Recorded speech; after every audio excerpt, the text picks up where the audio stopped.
Bonjour à tous et bienvenue sur ma page Lovely Crochet pour apprendre le crochet pas à pas. Alors, dans ce petit tuto, je vais vous apprendre à placer votre marqueur. Si vous avez regardé ma vidéo avec le matériel pour savoir un peu de ce que vous avez besoin, je vous ai parlé de ces petits marqueurs. Donc moi, c'est les marqueurs de Rance. J'utilise des comme ça. Voilà, c'est des classiques, c'est des basiques avec la petite sécurité. Hop, voilà, pour pas que ça s'en aille.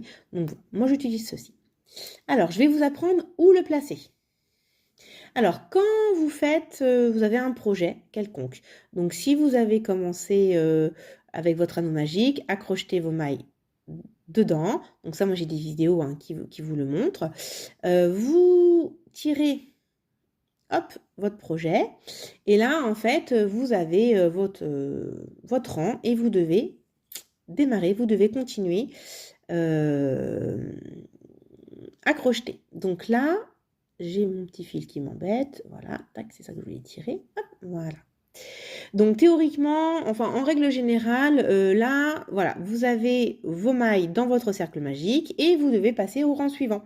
Donc en général, ce sont les augmentations, hein, comme j'ai expliqué dans ma vidéo où je vous montre comment on fait les augmentations. Donc là, je ne vais pas vous montrer comment on fait les augmentations, les diminutions ou les mailles. Je vais vous montrer comment on place le rang, le marqueur de rang. Donc, on est ici. Vous allez sur votre prochaine maille, hein, comme je vous avais expliqué. Hop, on fait son jeté. Hop, on refait le jeté. Et on passe. Donc là, tac. Si mon fil veut bien, parce qu'à force de l'utiliser, là, il commence à s'effilocher un petit peu.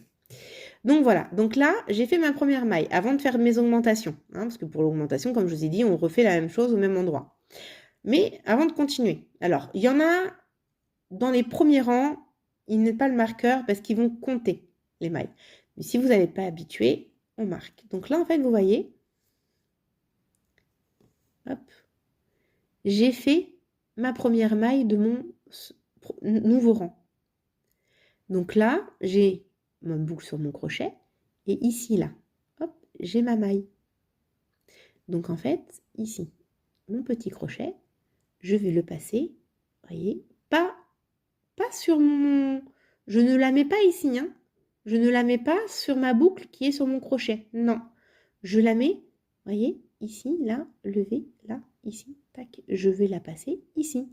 Alors au choix, soit vous la passez sur un seul, ou vous la passez sur les deux. D'accord? Et là, je ferme. Voyez? Je ferme. Après, je fais mes augmentations.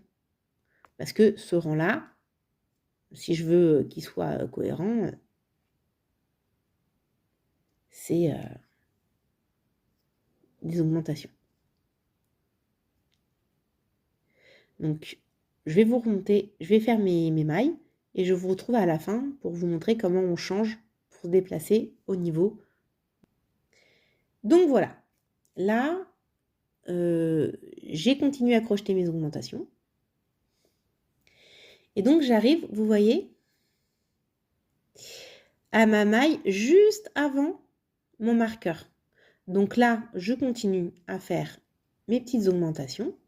Donc ce sont des mailles serrées, 2 fois, dans le même point. Ça, c'est une augmentation. Donc, au niveau du marqueur, là, hop, vous voyez, j'arrive, je suis là. Donc là, ce que vous faites, là, je suis arrivée à la fin de mon rang, puisque je suis derrière le marqueur. Et le premier point, la première maille de mon nouveau rang, c'est celle où il y a mon marqueur. Donc, tac, je l'enlève. Il reste pas loin. Et si votre rang d'après, c'est de faire une maille serrée, une augmentation, une maille serrée, une augmentation, comme c'est souvent le cas, hein, ça on verra sur les explications des tutos, des tutoriels écrits par la suite, et bien là, c'est bon, je vais où il y a mon marqueur. Donc si je dois faire une maille serrée, vous faites une maille serrée. Si vous devez faire une augmentation, vous faites une augmentation. En fait, vous faites en fonction de ce qui est votre tuto. Là, je vous apprends à placer votre marqueur. Donc là, je fais ma maille. Hop, je m'arrête. Je prends mon marqueur et je reviens la piquer. Je reviens. Donc toujours, hein, pas dans ici, hein. Pareil, hein, jamais ici. Pas dans l'anneau qui est au niveau du crochet, hein, mais bien ma maille, vous voyez, mon V ici. Donc là, je passe entre les deux, tac, et je mets, faire mon marqueur. Voilà. Donc là, j'ai ma dernière augmentation que j'ai fait tout à l'heure, hein, mes 2 derniers points de rang. Et là, je débute mon nouveau rang. Ça vous permet de savoir où est-ce que vous en êtes. J'apprendrai aussi, je vous apprendrai à comment compter les rangs. Ça, il n'y a pas de souci. Je vais vous montrer. Mais voilà, mon marqueur, dès que j'ai fait ma première maille de mon nouveau rang, je le remets. Et la dernière maille de mon rang, elle sera ici. Le temps que je fasse le tour. Tac, tac, tac, tac, tac, tac, tac. J'arrive et ma dernière maille, elle est là. Et après, pareil, j'enlève et je remets à chaque fois. Pensez bien à le faire pour savoir où est-ce que vous en êtes. Hein. Mais moi, ça fait 7 ans que je travaille, que je crochette. J'utilise mon marqueur de rang tout le temps, à chacun de mes projets. Donc voilà, c'est important pour pas vous perdre, pour savoir où est-ce que vous en êtes en début de rang et en fin de rang. Voilà, c'est vraiment pour que vous visualisez où est-ce que vous en êtes. Allez, on se retrouve pour une prochaine vidéo. Au revoir.